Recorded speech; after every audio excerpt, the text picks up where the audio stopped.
Now it's time for more of Southern California's sports fishing voice. Let's talk Hookup. Get ready for more of the best fishing information and the hottest tips on improving your angling skills. Let's Talk Hookup is sponsored in part by Ford, the official truck of Let's Talk Hookup. Shimano Rods and Reels. Fish with the best. Shimano. And now, Southern California's sports fishing voice, the hosts of Let's Talk Hookup, Pete Gray, Rock Cod Rick Mexa, and Corey Sandin. Hey, well, the commercial spots didn't want to go there, so we're just going to come right back here with Let's Talk Hookup. Having a great time with Rosie and Jeff in here, and while we're waiting to get the spots up and fired again, we got another great bud on the line. Scott Sherman actually was just popped off the other line, so we'll have him come back up in here. But it does bring up a great thing, and one of the things that we were talking about was spots from singles, and Rosie, the one thing I wanted to comment about that on a single spot is you've been doing it for 10 years now and know exactly what it takes to have what it takes to make that person's group work, and we just hear about it all the time. So whether it be a particular charter where these guys are real easygoing, or hey, these guys really like to focus on calico bass, like you can hold Kenny's hand and Absolutely. just weave through the process of what's the right. Absolutely. So Kenny, please call me 619-772-7570. Maybe later today, tomorrow. Well, tomorrow you're probably watching Super Bowl, right? But give me a buzz, because like Ricky said, it's like we guide you through figuring out what your needs are, and then we match them up, pair them up with whatever group or charter that we can put you on. Guarantee you will not be disappointed. The fishing style, there's enough people on the trip that you're going to match up with someone else's fishing style. And it's like my husband, and many moons ago, he went on a father-son trip and found another father-son that they had the same fishing style. And to this day, Randy's one of our best friends. So they still fish together. How they cool go is everywhere that? together. We go camping together. 15 years later, we're best friends. And you met him on a boat. Incredible. Same, Yep. Yeah. But so you've got, I would assume, like-minded people. Right, exactly. Mm-hmm. I would assume you've got a spot here and there through. Yeah, we got a lot of openings this year, and can totally get you dialed in. Anybody, still from the trip number one, Island Fishing Tackle has got a few spots open, all the way to I think Reggie's trip is the last trip of the season. He's got a couple of spots open, and we can dial you in anywhere in the season. So the question came up, Yeah. When to go and when to book, and it's on my bucket list. And there's a multitude Yes. of text. Yes. Exactly that. The right time of the year. So I'm going to give you a tip out there. Yeah. If you're thinking of going and you wait until after the PCS show, you may not get a spot. yeah, Or the spot you get Or the may spot not, exactly. may not be the month you want. Yeah. Right. So my recommendation is talk with your significant other. You know how to fish. You sell your significant other on how great this is going to be for everybody, and get Rosie on the phone, get her your deposit, get it on the books, and I guarantee you it will be a trip you will never forget. Yeah, and if your significant other, your wife happens to be, if she happens to be, kind of, sort of, maybe wants to try fishing, maybe doesn't, she could go out for a day. You could fish within 15 minutes of the harbor. I've got a story for you now. Yes, we're ready. We had a gal that she was just going with her husband. She was not going to get on a panga. She brought her books. She brought her magazines. I think Floor found someone that could do her nails for her, brought in a masseuse. But I told the gal, I said, please. Try it. Just one day. Yeah. I said, just go out for a few hours, and then they'll bring you back in. And she's like, oh, no. I said, please just try it. Well, I think the second day, she decided that she was going to go out. To tip her toes into the water. First fish. Yes. First yellowtail. Bigger than my best. That's incredible. She caught a 34-pound yellowtail. Wow. And she's holding it, and you see the tears are coming down her face and the smile that big. And she's hooked. She's hooked. She went out the next morning again. And that's the thing. There isn't the most beautiful part of the whole island is there's not much to do on the island. It's right? the greatest thing. Yeah, yes. It is. So it's not the place to go. You're not going to go shopping. You're not going to go to the marketplace and do any shopping.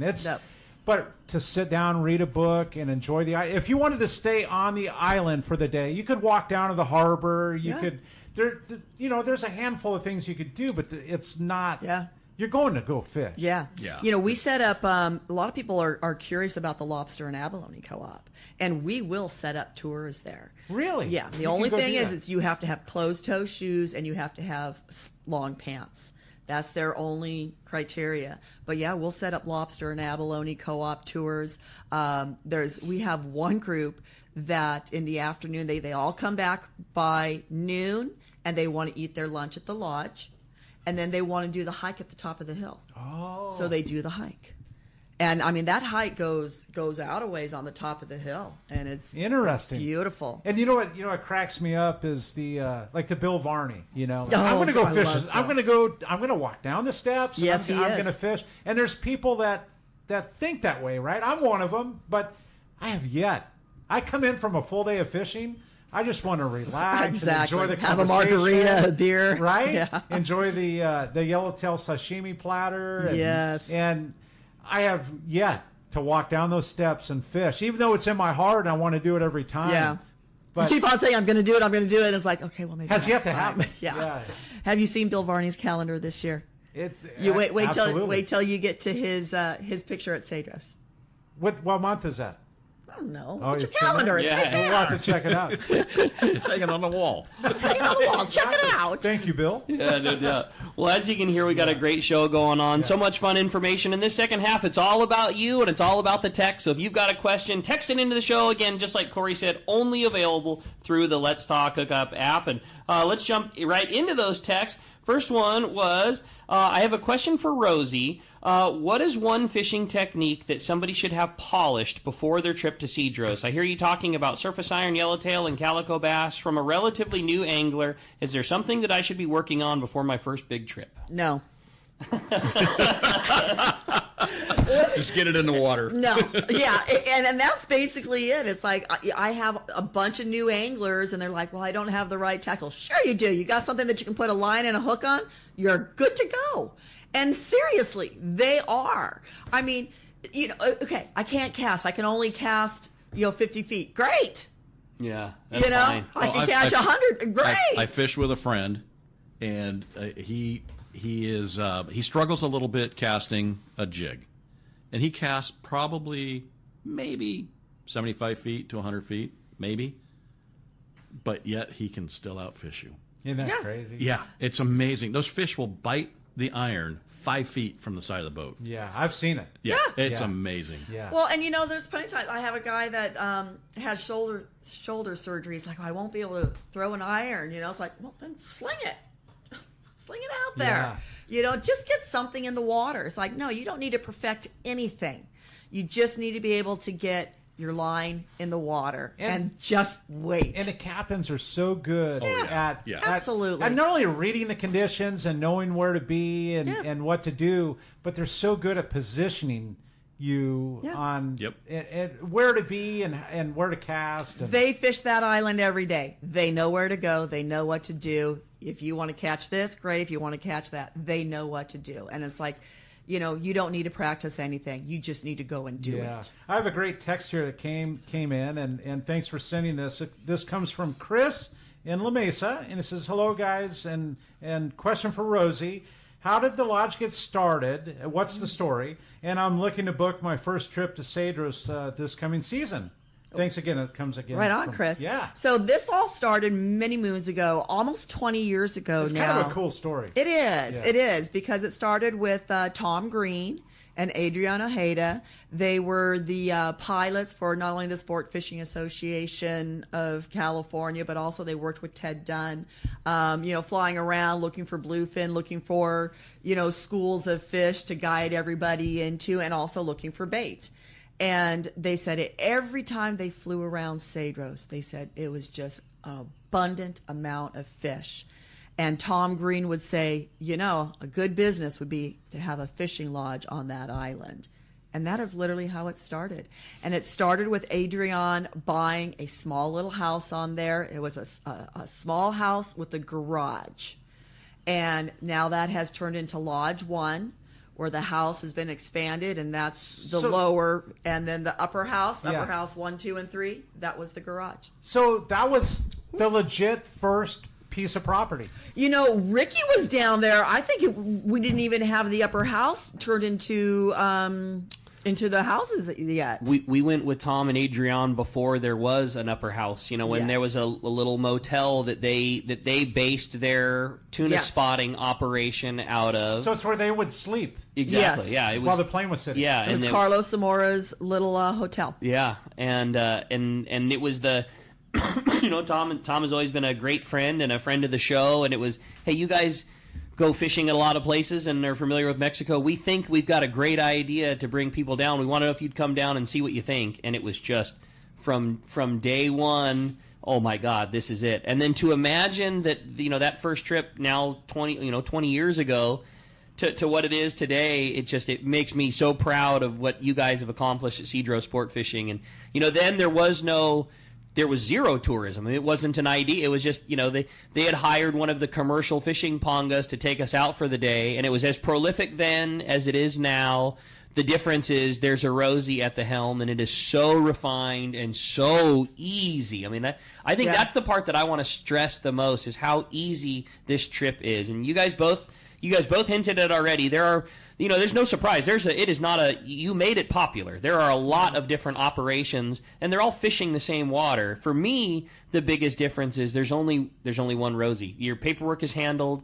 You said it best. You can't screw up your experience in a CBX on a Cedros sport fishing trip. No. There's literally someone holding your hand the whole way. It's just it's awesome. And the boats, the fleet, the fact that, you know, your captains, you know, and pongas are always adding brand new boats to the fleet. I feel like every time I go down there, Javier's popped a brand new 30-foot ponga out of the mold. It's just every year, one after the other. It's better and better and better. I love it. And then think of the way that, you know, we used to pick you up all over Southern California and drive you to Ensenada and not know if you're going to be the first plane out or the second plane out. Are you going to be sitting there for, you know, an hour, or are you going to be sitting there for 5 hours? You did not know. Rosie, it was a nightmare. Like, honest to God, coming back and waiting in the... Never. Waiting in the San Ysidro port of entry line? No. Oh, that was is it going to be 45 minutes, or is it going to be 4 hours and 45 minutes? Or 10 hours. And I have to say this, with CBX, and thank God for the CBX, because that being created... There sometimes are 10 or 11 officers waiting. More now. There's more? They expanded it. Because here's the crazy thing. I've been through there where there's less people coming into the United States than there are officers. Yeah. Like, it is so quick. I have never had it more than a 12 or 15 minute wait, ever. Last year, I think our most was just right around 10. 10 minutes. 10 minutes. Yeah. And people were like, oh my, this is a lot. So... I think we went. There we go. There we go?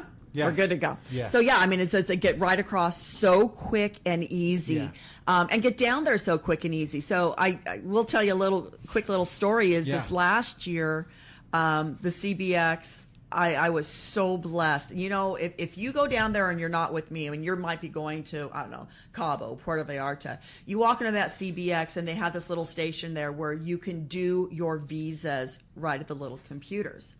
So if your passport is 6 months out from expiring, I'm not able to do it online, okay? Because I do all your paperwork online. I have everything printed, ready to go. So, but if the visas or if your passports are 6 months out, I cannot do your visa online. I have to use the computers at the CBX.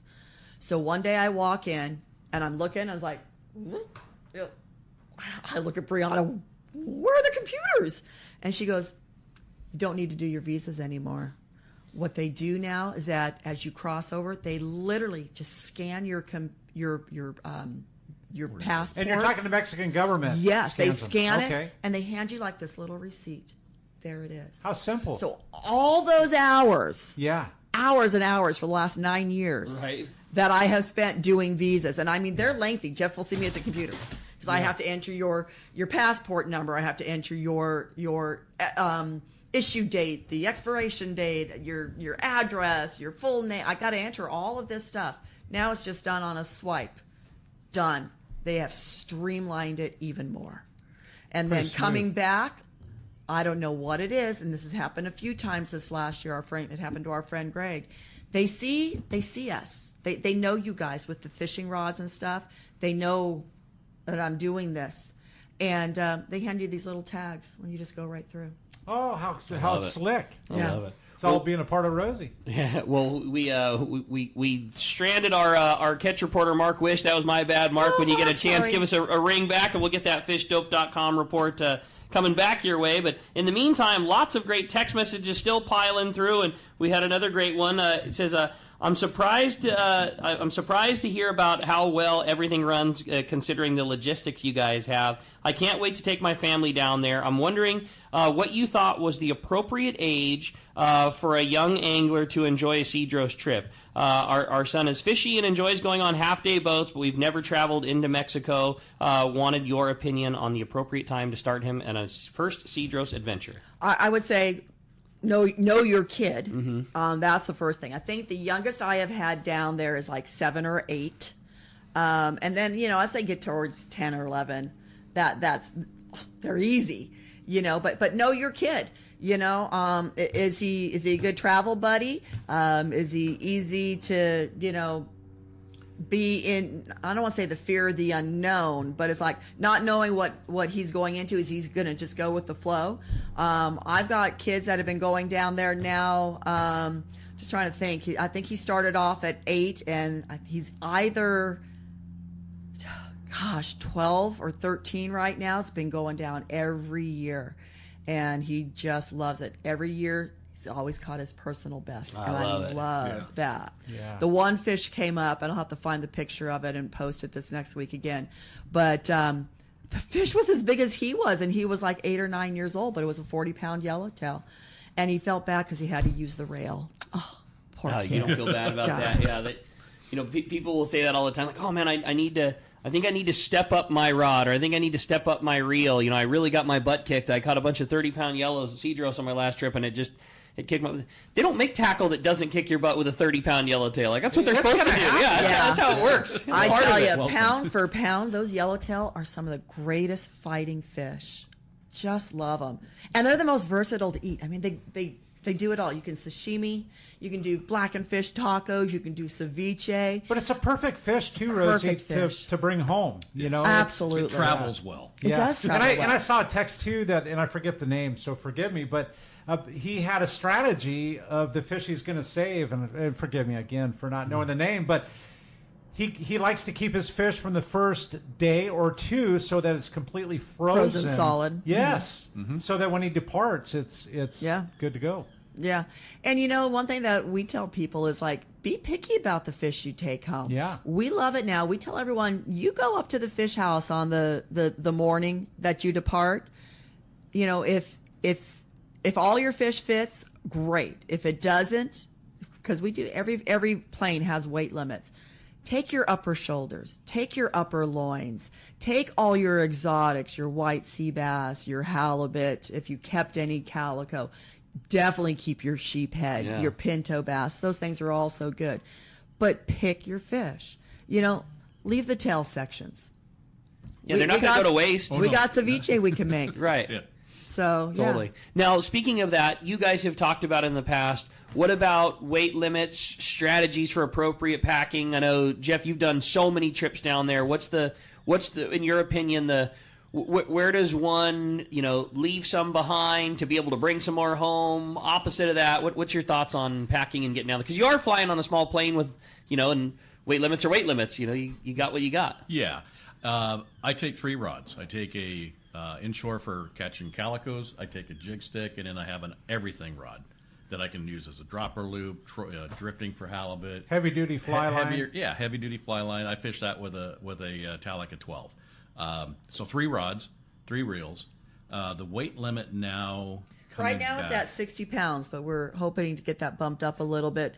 Rods have not been counting towards the weight, but even if you weigh your 9-foot, 10-foot jig stick, it's not even like a pound and a half. Yeah. So as far as getting down there so you can bring back the most amount of stuff, a lot of guys have kind of changed up their strategy. We have a full-blown tackle store at the lodge. So you don't need to bring a lot of stuff.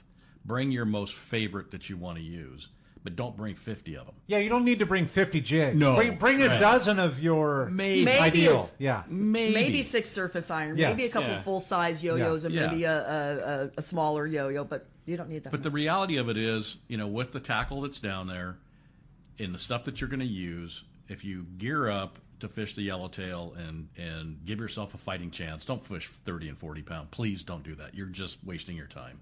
Step up, go to 60, go to 80. You're going to have a lot more fun when you catch the fish versus losing tackle. Yeah. So going down there, I take a pair of shorts I'm wearing and then 2 lightweight. They're AFCO. They weigh next to nothing, right? I take 3 T-shirts. I take a sweater. And I take 2 hats in case I lose one. Now, I can go to town if I need to and go get one, but I always take a dry bag, stick it in there just in case it blows off. I'm the kind of guy that gets sunburned really bad. And then your toiletries. So I can pack my clothes, the tackle that I want to fish with, my reels, not excluding the rods, and I can pack that for under 25 pounds. That's doing it right. Okay, that means that I get to bring back 35 pounds of fish. 35 pounds of straight fillet. Table-ready fillet. Table-ready, vacuum-packed fish. Yes. So, but the other thing you got to remember, too, is everybody hears, how great the fishing is. And, they adhere to limits.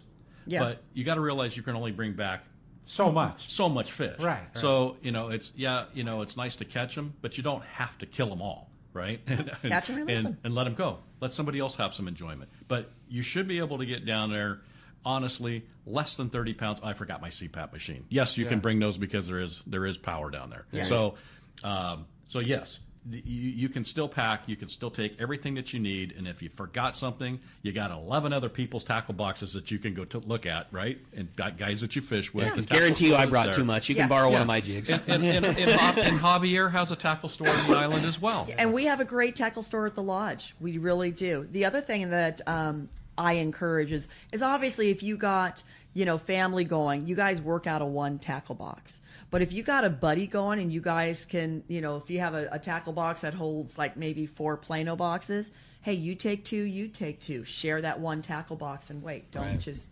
so share weight on there. Hey, we've got a guy on the line that knows a little bit about tackle. Yeah, that's for sure.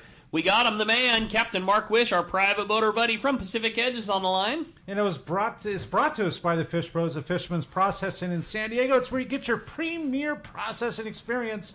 Check out the easier online system to book your processing for your long-range trips.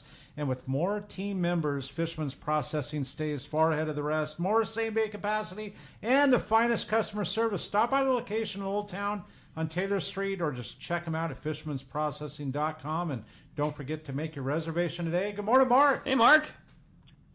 Good morning, Corey and Ricky and Rosie and Jeff. You guys are having way too much fun. We normally do. Right? We do. Talking a beautiful place. And sorry for the hiccup there, Mark, and appreciate you calling back. Yeah, not a problem. Yeah, I thought you forgot about me. Never. No. Not you. We're just having a great time talking Cedros Island. Exactly. Calico. Dude, all you have to mention is Calico Bass, Mark, and I'm a little flustered. I get that. Years back, I used to run boats up and down the coast, and we always stopped at Cedros, especially on our way down. Yeah. Getting beat up and launched a skiff and go in and fish those kelp beds and just wallop them calico bass and yellowtail occasionally, just like you guys are talking. And that was more than a few years ago. It's still going, man. It's just awesome. But anyway, so it looks like our stretch of spring-like weather that we've been having here, it's going to continue a few more days, but we got a little hiccup coming toward the end of next week. We are going to get some rain, apparently, thank God, finally. But it don't look like any big deal. Probably not going to see too much disruption to our nice warm water scenario we've been blessed with here. I checked all the buoys this morning, just a little bit ago, and 62 to 63, all up and down the coast, even with a couple of 64s. The buoy below Clemente was 64 this morning. That's crazy. Wow. It just bodes so well. Cool. We do got a big swell out there, guys, so if you're out there poking around anywhere near some shallow water, be careful. We got a really, really large swell. Up north in Santa Monica Bay, had a good uptick in the bait situation. Bunch of new squid moved in from kind of Marina del Rey down toward Torrance Beach like that. and really helpful for the local bass fishing, of course. Fishing the squid on the leadhead and the rocks and wrecks there. It's been really good this winter. And what's also likely to happen with that squid might get some of that local sea bass motivated. They live in the kelp there between Flat Rock and Rocky Point proper, and they don't often venture out far. I'm getting divers reports. There's quite a bit of fish up there. It's just hard to catch them, but that squid will make that a little more possible. Definitely worth checking out. And also on the coast here, I want to mention that this is just a great catch out of Dana Point. A couple weeks ago, a guy got a 52-pound yellow. This week, a guy got a 45. Wow. Incredible. Yeah. And, man, I saw there's pictures on Bloody Decks right now. The guy put up a really nice report. I saw the pictures of that 45-pounder. God, it's just a beautiful fish. It's fat, healthy, happy. No, maybe not so happy, actually. Angler's pretty happy. Angler happy, the fish was not. Boy, I tell you, just a great catch. Congratulations, guys. So at the islands, nothing from Nick. A little early for that. No cod fishing right now, obviously, and surface stuff's just a little early. SBI starting to wake up a little bit. A little bit of squid moved in there, and a sample of sea bass has been captured up there in the water, 61, 62, like that. Bodes very, very well for that little island. I love that island. It's a lot of big fish per square inch of that island there. Or at Catalina, pretty good a couple weeks ago. All of it, some sea bass, some smaller grade yellows around. Pretty good fishing for this time of year. And it was kind of backside east mostly, but then it backed off again like it does. It's up, bites a while, quits a while. And hopefully that reloads. Squid situation was tough, but there's new bait moving in, middle of the back, kind of around Ben Weston like that. But again, we got that big swell right now, so it's probably not real nice conditions back there. It's going to get pretty washed out. Nothing at all from Common Island this year, and probably won't get too much with a whole lot of people focused on watching football tomorrow. Yeah. And yep, big doings on the football grounds for sure. So that's this week's report, and no telling what we're going to be talking about next weekend with the way conditions are. I mean, the water's warm, a lot of interesting things happening. It just feels to me like we are getting a setup for a warm water year. It's just everything seems like it's coming together. So we'll see. Well, it certainly sounds all right to me. Again, if this is what our winter doldrum reports are, 40-pound yellows and bonita on the coast, we can get through that just fine, huh? Not a problem. Mark and Ricky. Yo. That little rod, we've been talking about. Yes, sir. So mine has all the guides, the second coat of wrap. Got to clean up a few little boo-boos. Put the third coat on with my name, and then it's going fishing. That's 78 foot. The new CalStar. GG 278 foot regular, non-heavy. Yeah, non-heavy. It's like perfect.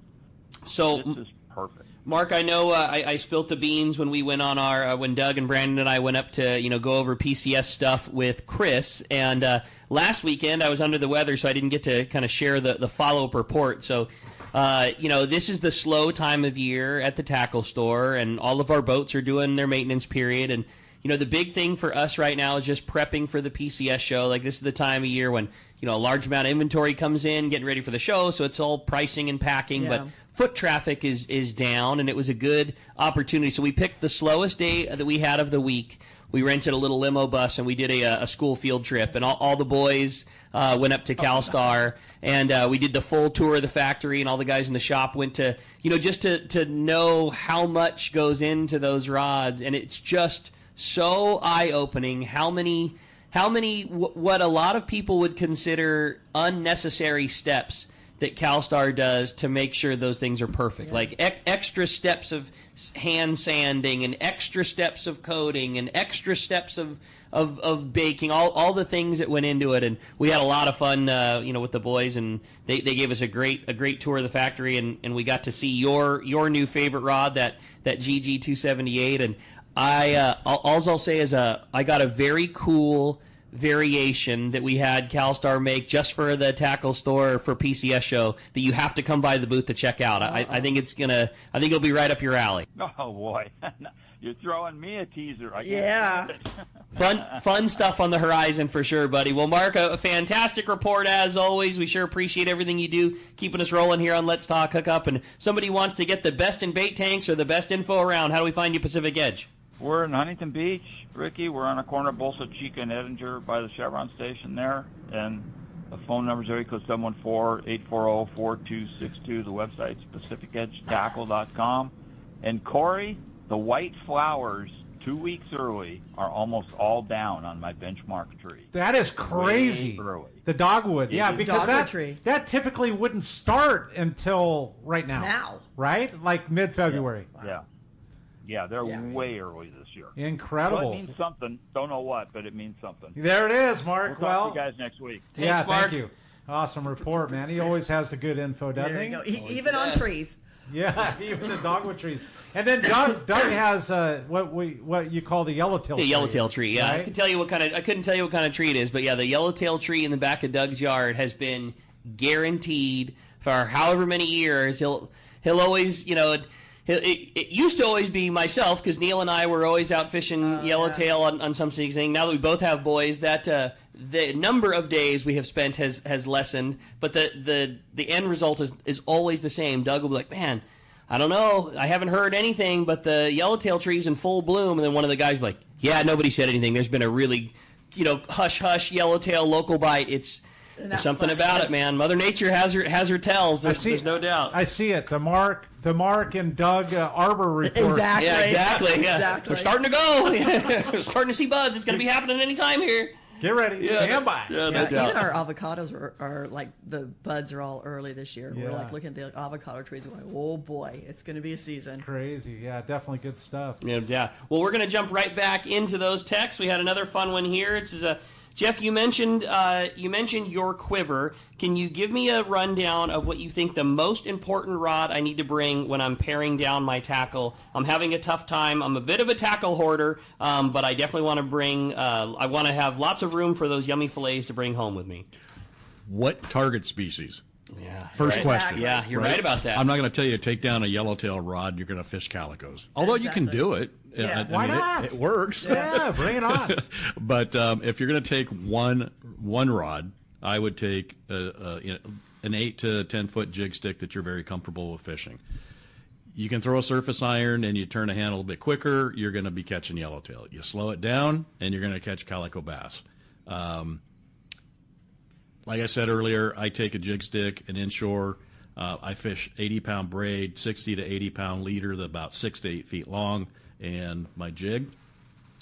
Corey's convinced me to move up the same level on my inshore rod, and it made a difference last time because I had hooked a yellowtail on a big yellow banana slug that I love fishing with now.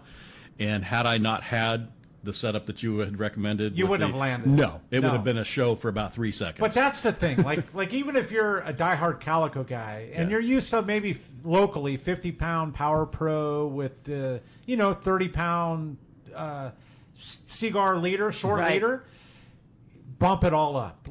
Do not use lighter than the 65-pound Power Pro because there's a big difference between the 65 and the 50. Yes. Don't use the 30 and 40-pound leaders. We've already said it a couple times, but it is with all honesty. I personally bring down nothing lighter than 60-pound 60-pound fluoro Cigar. Yeah. 60, 80, and I've even got some like 100 in there. Yeah, seriously. Yes. We have fished 100-pound dropper lure before because I have hooked some fish on a Talica 12 on 80-pound, and I got smoked. Right. Smoked. And that doesn't happen often, and it did twice in about a half an hour. Wow. It was amazing. So decide what you want to do for your fishing style. If you're going to bring down your surface irons, bring 6 or 8 of them. You're not going to need that many, especially if you gear up. If you're going to be fishing the calicos and that's all you're going to do, come and see Ricky. Get the watermelon Christmas tree, Vallejos, bags full. Plural bags full. Yeah. Those fish down there. They just eat it. They have sharp teeth because they're not crunching on snails and little mollusks and stuff. They eat live bait. Sharp teeth. And we've talked about it before. Like you think the bigger the better, and you think 7-inch and go bigger, stay with a 5-inch. With all honesty, it's the 5-inch Viejos is the perfect size. They inhale it. The tails don't get bit off. Yep. The bait will last you longer. Yeah. You're going to catch the same quality. It's not going to happen. Absolutely. A 10-pounder will eat that little snack just as easy as a 5-pounder will. Yes. Yeah. And if you're going to fish, you want to fish some bottom stuff with live bait, then bring down 3.0, 5.0, 7.0, depending on what size mackerel you're catching for bait. Gear up on that dropper loop. I would fish it no less than an 8-ounce. If you're fishing for the halibut, bring a 10-ounce. And if you only bring one each and you lose one, there are more at the lodge. Yeah, a tackle store, right? You make a great point on sinker size, and 8 and 10 ounce might seem big to people because that's the size that I'm using when I'm fishing 350 feet of water for cod, and Cedros is relatively shallow. Your dropper loop fishing that you're doing there is in relatively shallow water.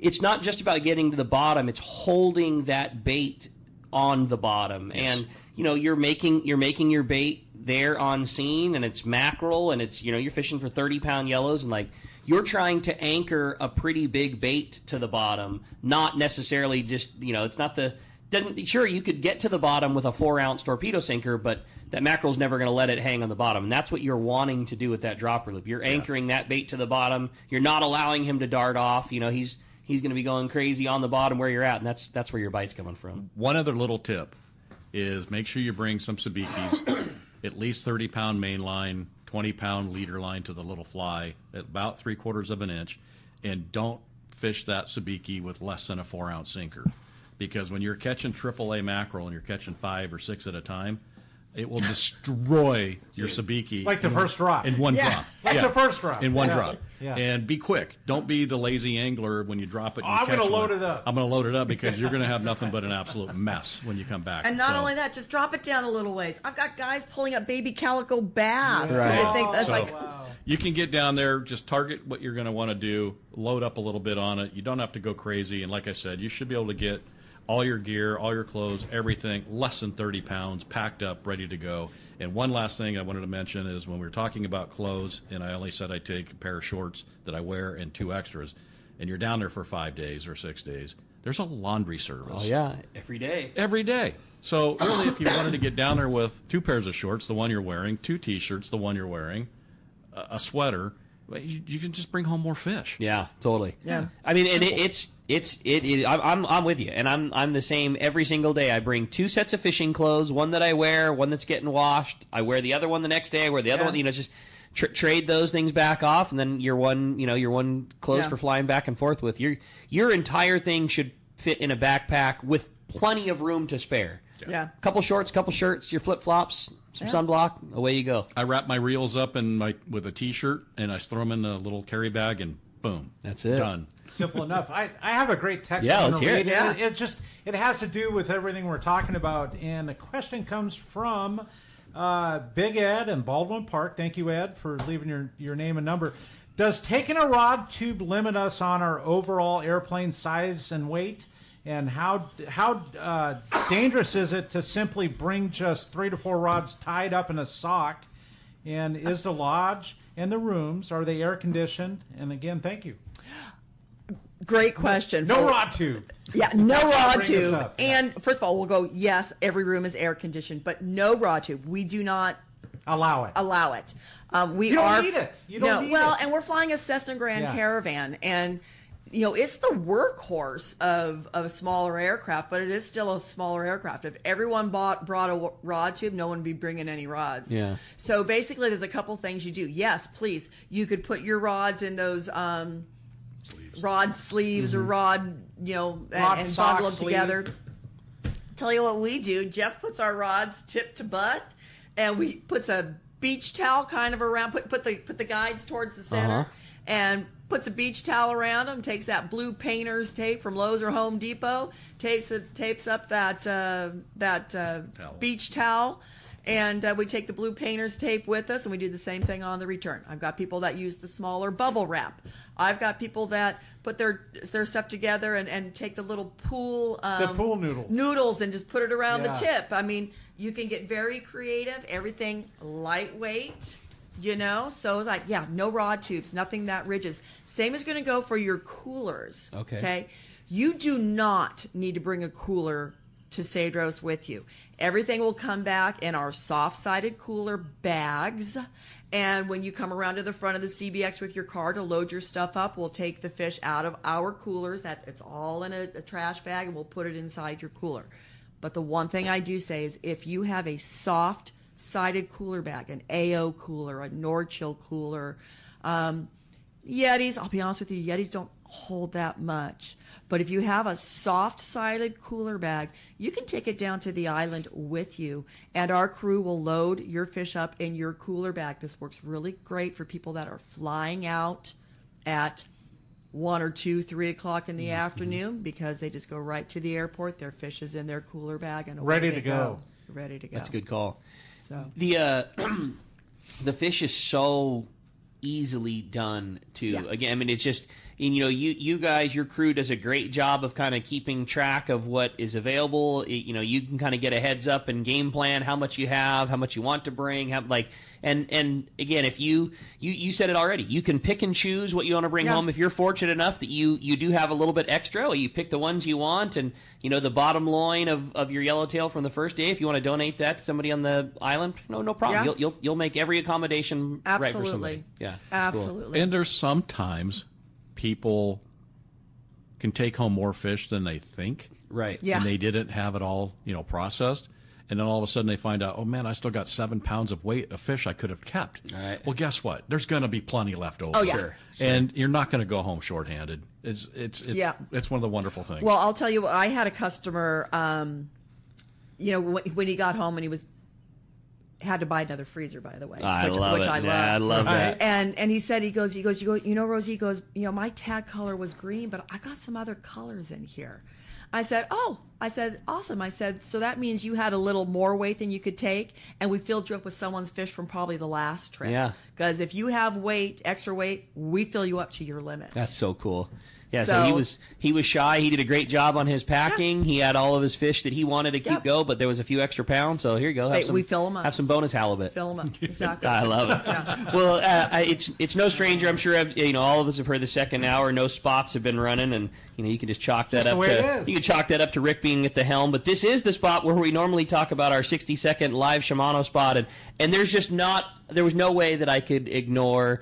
When we normally talk about the different Shimano reels based on what we're doing, and how do you not talk about Tranks when we're talking Cedros sport fishing? I mean, you couldn't put pencil to paper and draw a better platform.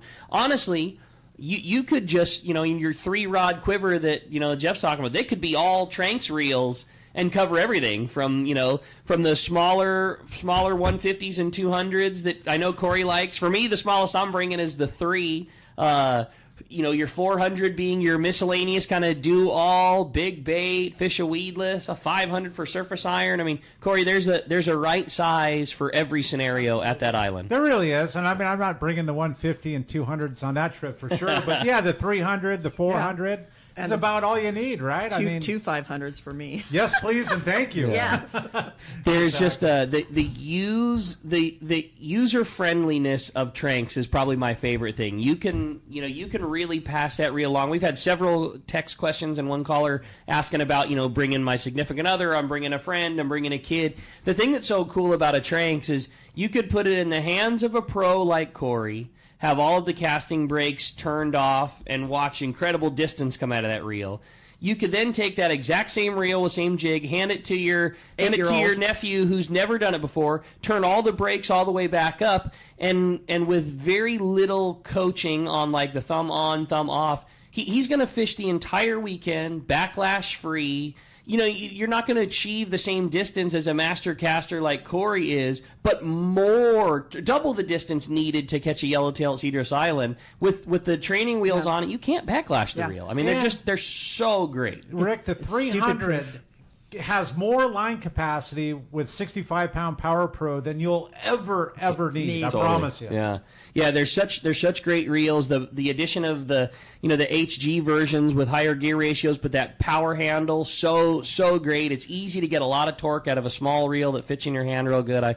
I love them, man. It's the one to get for sure. And you can check it out at your local dealer, or a great opportunity at PCS show coming up to maybe score yourself a deal. Are you guys going to have some at the You booth? know it, fam. Like it'll be there. Maybe a little special line deal to go along with it. So yeah, gonna be a good time to buy. I can smell it from here. Yeah, I can watch these two trying to plan out what their what the next reel is. They're doing it right now, exactly. Oh, good stuff. Anyway, the other one that I just don't want to miss in this one is our good friends at AFTCO. And AFTCO, again, you want to talk about the right gear for bringing down. They're like that's what I envision when you're talking about easy packing. A couple of pairs of board shorts that weigh nothing. They don't stain. Material lasts. And I know that you have them because I get a phone call from Rosie every single year about the middle of November. Hey, I need shorts for the boys. Both Zach and Jeff are due for their annual Christmas presents. I need AFTCO this style for Zach. I need AFTCO that style for Jeff. Yep. I need every year it's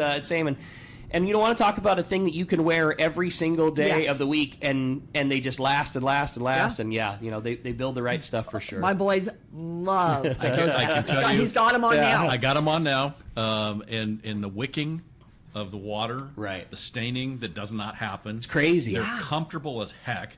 They're lightweight, so I mean, it feels like you're. Sometimes it's like, I got shorts on. I mean, Thank God. It's not like you're wearing a pair of cotton pants. Exactly. Right. And they get wet at the handrail, or if you're up at the bait tank and some water splashes out, I could take a shower in these, and they're going to be dry when I get out. It's just the way everything works with it. I tell you what, they're my favorite pair. Like the stain and smell resistance is what's so crazy too. You catch your big yellow, on the day, and you're taking a picture with it. The next thing you know, you got the big slime ball going down your short leg. You can literally grab 2 handfuls of water out of the bait tank, rub it on your shorts, rub it around.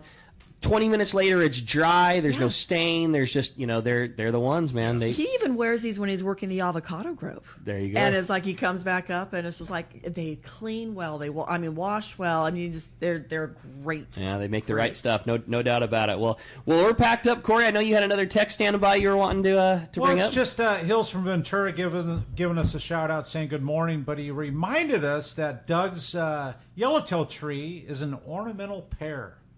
Right? Ornamental pear. All right. Thank you, Hills. Appreciate you chiming in. Well, this is a quick one that I had to read, and it's from another great bud, and it's our buddy Jeff Roberto from Sushi I love Jeff. Thank you, Jeff. It's short and to the point. Rick, do not forget the tortillas. Great show, everybody. Can't wait to see you again. I know Jeff had a great time coming to fishing with you, Rosie, and boy, is he right. He's so blessed, our crew down there. They came down, and he taught all the girls how to roll. That's so cool. Make some sushi rolls, on a roll. Make some rolls. Taught him how to do hand rolls. Taught him a true master at his craft. And the girls were sending me pictures, and Jeff was sending me pictures. Sandra was sending me. They were just sending me pictures. They had a great time, but the tortillas. Oh my God, it's crazy. What is it about? You know what? So darn good. They're made with lard. Yeah, lard. That's the secret. As all tortillas are. No, they are not. Okay. But I tell you what, those tortillas are magical. People bring those home. God bless Floor, our crew. At the end of the season, she will send me 20 bags so we can make it through. You're right. Through the off season. May. They freeze well. I have shared some with our. We live up on the ranch now, and we have a couple neighbors at the ranch. They're kind of few and far between, but I walk my dogs through everybody's ranch, and I've turned them on to the tortillas, and now they're wanting more tortillas, and so they're crazy. like the best. And I tell people, it's like, just fire up the griddle. Don't put anything in the griddle. Just the tortilla. Warm them up on each side. When that lard starts to release and it starts to sizzle. Oh, wow. I'm going to go home. Little mantequilla, perhaps? I know this. They go all across the North American continent. I know they do. Rick brings them and sends them to his boy in Alaska, yeah. And I used to send them to Carly back in Pennsylvania at school. Crazy. I know the guys from a couple of the guys that come with us from Georgia.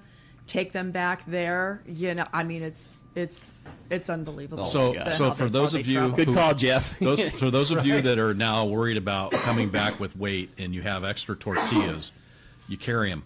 Carry them on the plane. You carry them on the plane because carry-on doesn't get weighted. There you go. So if you buy a couple 3-packs, which will weigh about 3 or 4 pounds because there's so many in a bag, you're still golden. And I challenge you to fly home with them and not eat open one. them. Oh, dude, totally. Watch out. I always tell buds that are coming down to, I always tell them the same thing, like, man, you got to make sure to get that. When somebody comes into the tackle store wanting to get themselves outfitted for their Cedros trip, I always tell them the same thing, like, make sure you grab tortillas, and if you got extra, you grab some from your boy there, Exactly. Like, it's there. They really are that good. Yeah. And good. so how difficult is it for somebody going on a trip to?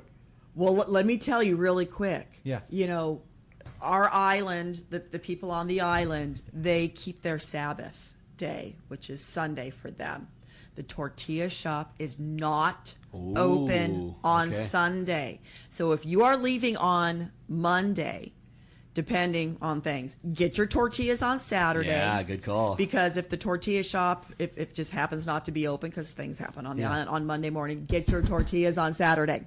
That's a good call. And again, it couldn't be easier. You just tell anybody at the lodge, this is what I want, and they'll make it happen. Yeah. And the tortilla place is so close to the harbor, right, that when they're coming to pick you up, when you guys are coming back in, go over to the tortilla shop. The neat thing is they're not brought in by a truck to the store. They're made right there. And so go see how they're made. That's what I was going to say. Get out of the truck, go inside, and watch the tortillas being made. It's in a room that's probably 30 by 30. If you ask for a bag of tortillas to show up before you leave, it's going to happen for you. But you would be missing out on the experience. Yes. To go to the little factory and watch it go down. It's super cool. A lot of times they'll throw you a tortilla. Oh, dude, it's hot so good. God, I want to get back down. This What is a call, making me. Jeffrey. Yeah. Good call, Jeff. Rosie, I was hoping you could expand on this one. It says, sounds like Rosie's quite an expert on transporting fish on airlines, both from her current position and the previous hat she wore. I'm looking for some advice on the most economical way to take frozen fish aboard U.S. airlines. Brian in San Diego, sorry for derailing you from Cedros. By the way, I've been and can't wait to go again. Awesome. Yeah, you know what? Flying with fish is actually so much easier than you actually think. No wet ice, no dry ice. It is just better that way. No wet ice, no dry ice. And you'll have no issues. You'll have no issues. Yeah. So, and, the other thing that we do really recommend, and it is just easier and it works well, are those soft-sided cooler bags, even when you're traveling. They're a lot easier to put into places. So, gel packs are fabulous. They have gel packs at Walmart for $1. Get some gel packs. Yeah. If you've ever flown before and you've had fish from one of the fish processors here in San Diego, they have those blue soft side gel packs. Save them. Totally. Bring them. They'll freeze them at the lodge. They'll put them in there. But definitely, just have your soft-sided cooler bags. We recommend, too, that we know are tried and true. We have the AO cooler. We have some charter masters that bring their Nord-Chills. They both are fabulous. Definitely get something that can hold up to 50 pounds. The 48 can, as they call it. Even the 36 can will hold 50 pounds. Okay? And then, we had the guys from Georgia. They had packed up their coolers at the lodge. We dropped them off at the airport. They got home, and they said their fish was still frozen. I love that. We have Bruce Poley that I don't know if you know from Oregon. Okay. Those guys, same thing. They all use the AO cooler. They do not put gel packs in there because they want that extra fillet of fish. I love it. They get home, still frozen. So, the gel packs will serve you well. If you know anything about how cold air and hot air works, hot air rises, cool air comes down. So gel packs on top, type of thing. That works out well. And you probably, and then obviously on a Cedros trip, you don't need to worry about it because you got your crew packing it. But I know you want no airspace in there too, right? No airspace. So if you are shipping something here, you got room in the cooler, fill it full of towel, fill it full of something like newspaper. Yeah. Okay. Paper is really good. Cardboard. Okay. Is really good. Yeah. There it is. And getting your cooler cold first makes a big difference too. You put that ice and fish into a warm cooler. That cooler's going to absorb that cold and take it away from what you got. Throw a big block of ice in your cooler the day before you plan on packing it. Get it cold first, then everything's going to go a long way. Absolutely. Well, hey, appreciate the text very much. I thought this was a fun one for someone who's only fished Cedros on bigger boats. I'm in love with this show, and I can't wait to go down there. Could you describe the Ponga experience a little more for someone who's never fished on the small boats? One thing that I love about the Pongas is I love obviously how low they are to the water. If you're on a long-range boat, I mean, a lot of those boats, you're up a little bit higher, but being right down there on the water, being one with the water, being able to watch the water, watch what's actually going on under the water, because there is nothing more exciting to me than throwing out my surface iron and on the retrieve, watching that yellowtail come out of the water and just roll on that thing is just, I love that. The other thing about Pongas, being able to get into those tighter spots is huge. On a long-range boat, I mean, they're not allowed in there anymore, but you wouldn't be able to get into the spots that we can get into, like talking about like Tommy P getting into the boiler rocks, that type of thing. Long-range ain't going in there. You ain't getting in close. So just the experience of being part of it is fun, too. Like, obviously, you're a passenger and you're extremely well catered to, but, like, you're part of the crew. And, when you and your bud have a double and you're going to gaff the fish that time. I mean, obviously, will Javier take care of all of it? Of course he will. Will all the guys? Of course he will. But, like, you're part of it, and it's just it's fun, and your day's easy. The other thing that's cool about this experience is the trip is for you. There was a caller earlier asking about bringing his gal down with him, and if you want to just have the two of you on the boat, Rosie, I know that there's accommodations for that. Yeah. If you want a later departure, an earlier arrival, if you want to run back because you don't want to use the potty on the boat and you want to do it, that's fine too. Whatever, it's your trip. You'll make whatever accommodations you want. Absolutely. One of the neat things is, and everybody who's fished on a long range trip knows this. You hook a big fish, they don't follow the fish with the boat. Well, obviously they can't, right? Yeah, right. But in the Ponga, it becomes a part of. Yeah, we park you on the bow. You can kneel, you can sit, and Javier or any of the other captains will drive the boat towards your fish to help you because there's times it's needed. It actually, the last trip down there, I was fishing with Bucky, and he hooked. I forget how big. It was in the low 40s, a 42 or 44-pound yellowtail, and it was the largest fish of our trip. We had to battle that thing. It was through the kelp and circling it went from around stringer to stringer. Yep. We were working that thing. Oh, that's part of the fun. Well, and I love how the Ponga captains are so good at. They're savvy. Yeah, they're savvy. That's it. Yeah, they're warriors. Exactly. Yeah, and so and they take it so personal. Now it's like they're fired up. They want to get that thing too. They're not going to let that fish beat them. Yeah, exactly. And are the opportunities to fish chesters and let's talk about that. How do we even Bonitos? Talk about that now because we don't have a ton of time, and that's a really fun part of it. Eric Sheets loves. Go fast. Eric and Cal Sheets love fish chesters. I know you're listening, Eric, and I'm talking about you. Yes. There's opportunities, absolutely. And Bonitos, the right time of the year. Yeah, but tell us about, because that is a fun experience, and I have so much trouble with, because I love Bonitos. I've made the trip to Bonitos with Cedros Sport Fishing multiple times. Every time it's been fantastic. But my problem is always this, the time. You want to do it on the best weather day because it's a long crossing, and obviously you're in a small boat and you want it to be a comfortable crossing, and Cedros is an area that's got a lot of wind, and the beauty of it is if the wind is up, you've got 30 miles of protected lee that you fish in. But if you're on a day and the wind's not blowing, because to get to Bonitos, you're shooting across the weather side, so you're picking the best weather day to make that run across. But if you have that incredible weather, the calico bass fishing on the weather side, it's so good that every year, all those trips were like, we're going to go to Bonitos on Wednesday. The fishing, the oldest rule has always been don't leave them to find them, and you can't break that rule. If you just had one of the greatest days of bass fishing of your life, how are you gonna travel to go? How are you gonna take 2 extra hours out of your day to get to another place to have it? it's just so hard for me to make that call. Everything that you said is like I go over with people. They want to fish Bonitos. Like, okay, it's going to take you an hour and a half there and an hour and a half back. Would you rather fish three more hours? Right. I could tell you this. I would.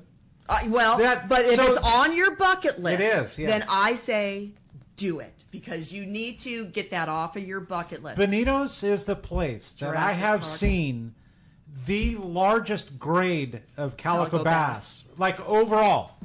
I mean, where the average one is a big one. Well over 5 pounds. Yeah. That's like sheephead too. The average. Big sheephead over there. Yeah. Oh my God. That's my problem with Cedros is there are so stinking many 2 to 4 pounders. Like regular big ones insane. that there's not as much room for the giant big ones, you know, like. But you were part of a giant. I have. I've got to see 2 fish. I've got to see 2 fish over 9 pounds from Cedros, including Javier. I've told the story a bunch of times. It was Javier's like big. He said the biggest bass that he had ever been a part of, and he caught it and was so bummed out. You know, we had convinced him to fish with us, and it was just Dallas and I. We just the two of us, and we were having the best fishing ever. And I was yelling at him, "What the hell are you doing? Like, grab a rod! They're everywhere!" And we had to force him to fish. He made 2 casts, and on a second one, he caught what we did not have a scale. What he estimated at 11 pounds, and he was so disappointed that he caught that fish. Because he wanted you to get it. Yeah, he felt like he took it away from a passenger. Yeah. We were the most excited. We were doing backflips. You know, Dallas had a fish that was in the high 8s, low 9 pound range that same day. It was one of the best fishing days my wife and I have ever experienced together ever. And Javier was bummed out that he took that fish away from him, and he quit fishing after that. It was like the biggest fish I've ever got to see. And it was this is that fish. It was something else. Yeah, it was crazy. It was really. Look at that monster. It is a monster. Yeah. On a 5-inch Viejo. And then, come on. Yeah, and then there's Dallas. Yeah. And she had a Tiffany's color. Yeah. Yes. Yeah. Crazy. It's a special place, man. Oh, Nothing like it. I love that island so much. I love that island. I love that fishing, man. It's really, really cool. You talk calicos and yellows in the shallows, and you've got me there. Yeah. And there's still, like Tommy P. and you mentioned, there's still that open spot with him on There's his still trip. open spots. So you guys, all I can say is just please book before the show because at the show they will be gone. Yeah, right. So that way you can pick your poison. Exactly. So and right now, somebody wants to call and book for Tommy P's trip or one of the other ones. What's the number? Yeah, I like it when they call me. Okay. Because that way it's like there tends to be questions, and I like to go over all of those questions. So I would say the best thing to do is just give me a buzz. Our phone number is 619-772-7570. But before you call me, go to CedrosSportfishing.com. and look at it. It says book online. Our schedule will pop up, and you can see the schedule.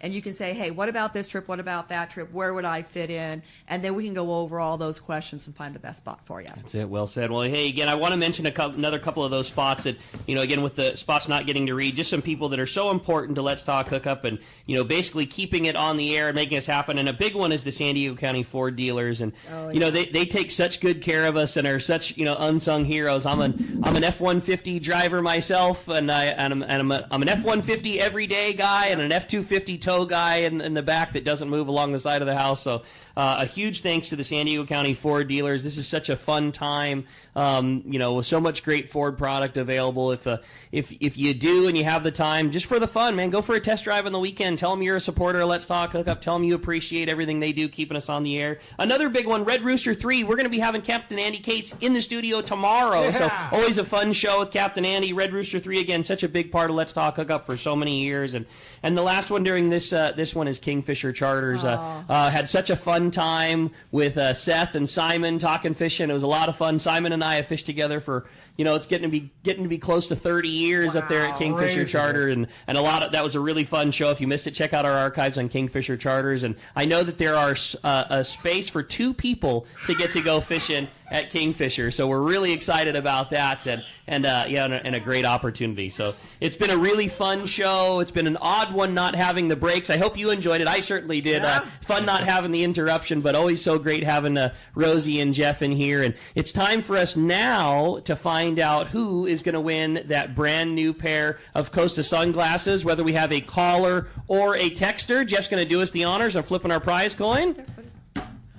Oh, there it goes. We have a caller today, and our call. Hey, look at that. Somebody's not too bummed and knows a lot about Cedros. Oh, stoked. Reggie. Woo! Yeah, Reggie! Nice job, Reggie. And that's a random pick from That's how it Kyle works. the fan. Yeah, so Kyle, just for those that always are curious, so Kyle takes every phone call we have on the air, puts them in one of those random generators and spits out. So Kyle is who actually picks our potential winner from the caller side, and then obviously our guest picks the potential winner at a random number. We just associate every text a random number, and our guest picks that. So that's the inside baseball on the winner. And congratulations to Reggie. You got yourself a brand new pair of Costa Reeftons. It's a gray frame, gray silver mirror. You're going to absolutely love those glasses. Rosie, Jeff, it's the easiest 2 hours of Let's Talk Hookup we do. Thank you. We love you guys. We love talking Cedros sport fishing. If somebody heard all of the fishing, the tortillas, the food, the fun, the ease that you do, the permits, the taking care of every little bit of it, all the great tackle advice